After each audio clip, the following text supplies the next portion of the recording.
In a time before ours, the world was a place of indescribable wonder, teeming with life and beauty. But beneath this beauty, humanity became increasingly lost in an abyss of corruption and violence. The human heart, capable of so much love and compassion, had gone astray, choosing dark paths. While evil spread like a shadow, there was one man, different from all the others. Noah, a righteous and upright man, walked with God. Amid the moral decay that surrounded him, Noah was like a light shining in the darkness, remaining faithful to the divine ways. Sadness filled God's heart when he saw the extent of human evil, a creation that he had made with so much love, now distorted and lost. It was then that God decided to act, not to end human history, but to purify and start over. And for this new beginning he chose Noah. Imagine the weight of that choice, the responsibility of being the bearer of such a message, of being the bridge to a new tomorrow. Noah, our hero, was about to embark on the grandest of all missions, guided by the unshakable faith in his heart. On a morning that seemed like any other, humanity's destiny was about to change. Noah, amid the simplicity of his life, received a visit from the divine. A voice, both soft and powerful, broke the silence, echoing not just in his ears, but in his soul. Noah, said God, the wickedness of humanity has filled the earth with violence, and I am about to cleanse it. But you, Noah, you have found grace in my eyes. Your faith and your integrity have resonated through the chaos as a pure note in an out-of-tune symphony. Faced with the astonished look of his family, Noah listened with reverence to the divine instructions. Build an ark, commanded God, for I will bring a flood upon the earth to destroy all life under heaven. But you, your family, and a couple of every living creature will be saved to begin a new beginning. The words echoed in Noah's mind, every instruction, every detail about the ark, etching itself into his heart. Despite the fear and uncertainty, Noah did not waver.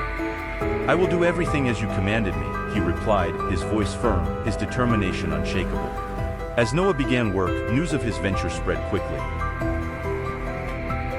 Neighbors, friends, strangers, they all looked at Noah with disbelief and derision. Noah, the builder of the ark, they mocked, savior of animals, the man who talks to God. But the mocking words were like leaves in the wind to Noah. His faith was his armor, his obedience his sword. He knew he was not alone, for he walked with God. And so, Noah stood, not just as a man, but as a symbol of hope and faith in a world on the brink of destruction. On his journey, he would show that even in the face of the end, there is a beginning, that in obedience and faith, we find our true salvation. As the days passed and the seasons changed, the landscape around Noah's house transformed. Where once there had been only fields, now stood a colossal structure, a testimony to a man's faith in his God. The ark, immense and imposing, grew under the diligent hands of Noah and his family. See, Noah said to his sons, as they fitted yet another beam to the skeleton of the ark, every nail, every plank, every corner of this ark is an act of faith. We are building more than a vessel, we are building a sanctuary of life, a cradle for the new beginning that God promised. As they worked, Noah told them about the importance of obedience, about how every decision, every action we take, echoes in eternity. God chose us for this task, he recalled, and with every hammer blow, with every drop of sweat we shed, we honor that choice. The surrounding community watched, some with curiosity, others with even greater derision. Noah, the dreamer, they cried, the man who builds a ship in the middle of the field. But to Noah, the voices were distant, almost irrelevant. His mind was focused on his mission, his heart aligned with God's will. And then, the day came when the last plank was put in place, the last nail was hammered. Noah looked at his work, not with pride, but with humility and gratitude. God has guided us every step of the way, he told his family, gathered before the ark. And he will guide us through what is to come. The animals began to arrive, couple by couple, a steady stream of life marching towards the promised safety inside the ark. Creatures, large and small, entered the ark, guided by an invisible force, a divine call that only they could hear.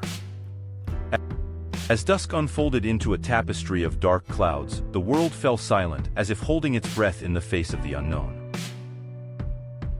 Then, so subtly that it could almost be mistaken for the whisper of the wind, the first drops of rain began to fall.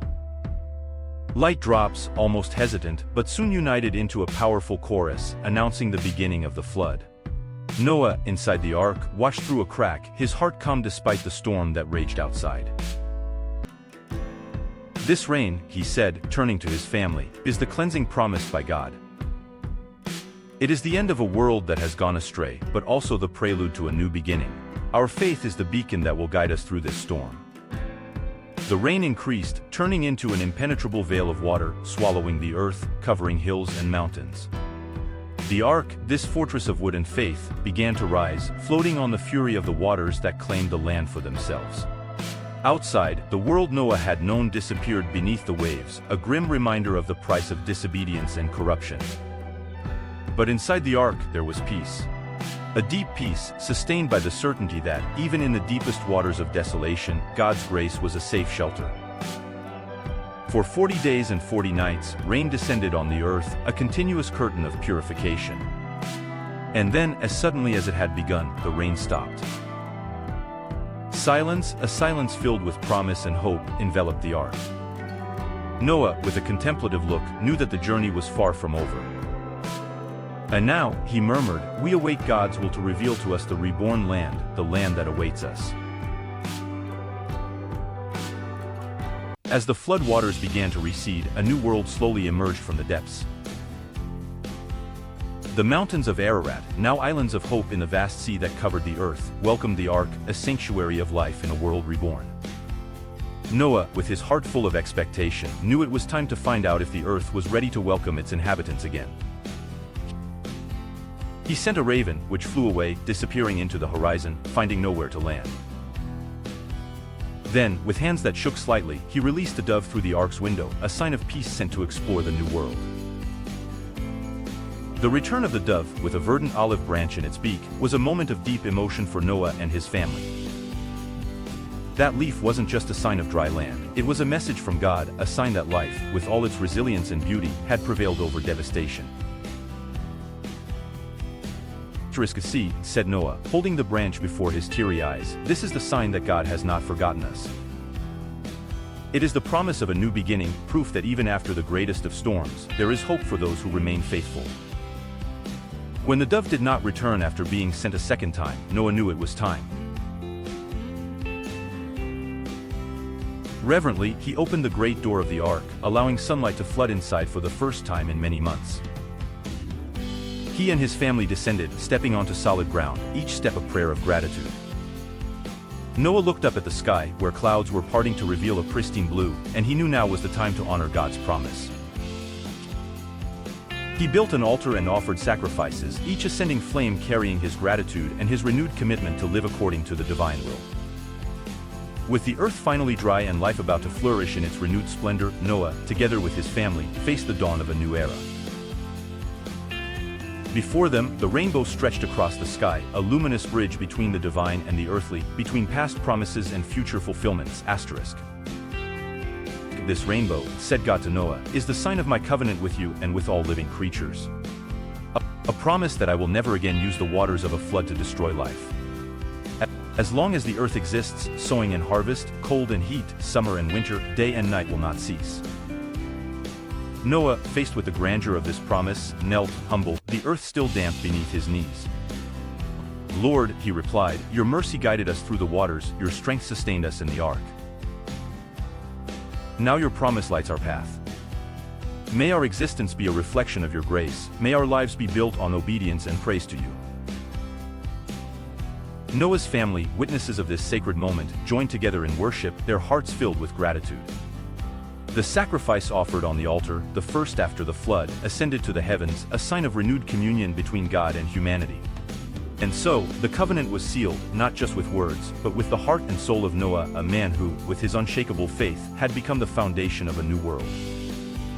The rainbow, each time it appeared after the rain, would remind everyone of God's faithfulness, of his eternal promise of love and protection.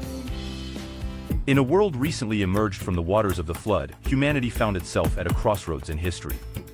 A vast plain, the plain of Shinar, became the stage for the next act of the human saga. But how did we get here?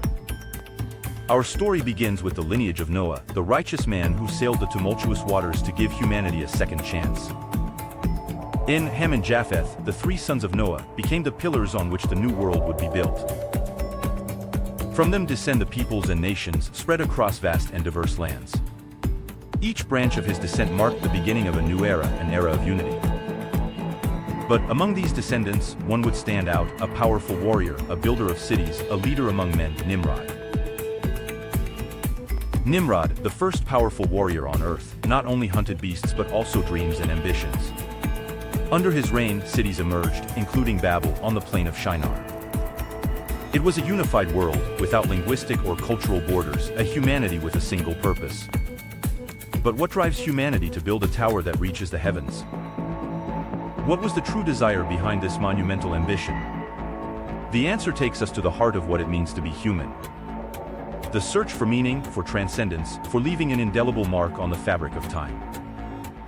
But was this unity the end of the story, or just the beginning of a much richer and more complex journey? Join us as we unravel the mystery of human diversity, a legacy that began on the plain of Shinar and spread across the world, weaving the story of who we are today.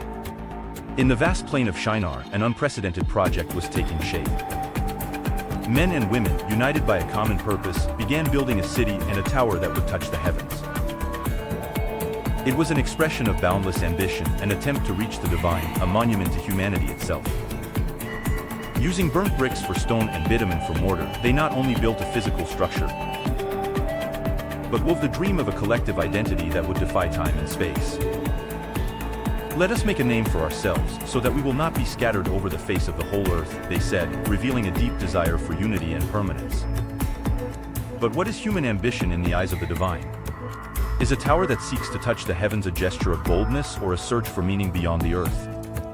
This desire to leave an indelible mark, to build something that transcends generations, revealed both the strength and fragility of the human condition. As the tower rose, so did tensions, anticipating an intervention that would forever change the course of humanity. The dream of humanity united under one sky was about to reach its turning point. We were on the cusp of a moment that would not only define our history, but also our diversity. And then, from the firmament, a presence made itself felt, a force that silently watched the audacity of Noah's sons and daughters. Humanity, united in effort and purpose, had achieved the unthinkable.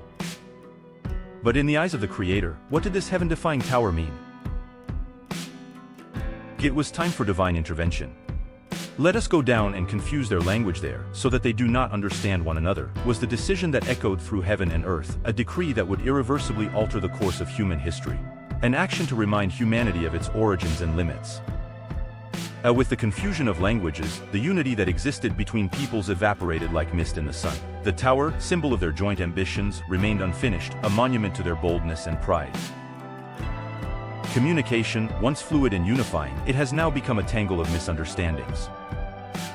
This is how dispersion occurred. From a single language, many were born, and with them, new cultures, traditions, and ways of seeing the world. What was once unity became diversity, a mosaic of humanity that extended throughout the earth. Divine intervention, although it seemed like an obstacle, was actually a gift, the gift of diversity. From the monumental Tower of Babel, a symbol of shared aspirations, emerged a new reality. People, now separated by language, could no longer understand each other. This was the dawn of an age of dispersion, where humanity would be led to all corners of the earth, carrying with it the gift of diversity. As groups spread, the landscape of humanity began to change. New nations were formed, each with its own language, beliefs, and traditions. Diversity, once feared and avoided, became the driving force of innovation and human creativity. With dispersal, the world became a richer and more varied fabric. Each culture contributed its own colors, patterns, and textures to the tapestry of human life. Geographic and linguistic separation, although it seemed like an obstacle, was, in fact, an invitation to explore, learn, and grow. And so, the dispersion of the people was not the end, but a new beginning. What began with a tower that sought to reach the heavens ended with the foundation of a diverse world, where each language, each story, each tradition weaves the narrative collective of humanity. Babel was not a defeat, it was the cradle of the cultural diversity we celebrate today. In the blink of an eye, millennia have passed since the days of the Tower of Babel. Today, we find ourselves in a world where cultural diversity is not just a reality, but the cornerstone of our global society. But how does humanity's journey, from its dispersion to our intertwined present, reflect on our lives today? Each encounter, each cultural exchange, is an echo of that divine moment of dispersion. We learn, grow and thrive through our ability to embrace and celebrate our differences. Diversity, once imposed as a confusion, is now recognized as our greatest strength, enriching every aspect of our existence. Today's world is a testament to the power of diversity. Together, we face global challenges, united by a common purpose, yet each contributes unique perspectives. This tapestry of ideas and innovations is the legacy of that ancient dispersion, proof that, in our diversity, we find our identity and our strength. The story of the Tower of Babel is not just a reminder of our origins, but an invitation to reflection. In this interconnected world, cultural diversity is the key to facing future challenges. Recognizing and valuing each culture, each language, each tradition, we rebuild not a tower of stones, but a bridge of understanding and mutual respect. As we reflect on humanity's journey, from the ancient plain of Shinar to the vibrant world of today, we realize that diversity is more than a characteristic of our species, it is a powerful force for good. It is in the richness of our differences that we find the keys to solving the most complex enigmas of our existence. See how, when we join hands and hearts, there is no challenge too big that we cannot face. Whether fighting climate change, finding cures for disease, or building more just and equitable societies, our diversity is the source of our strength and creativity. Every story, every tradition, every language we preserve and value contributes to a richer, more vibrant global mosaic.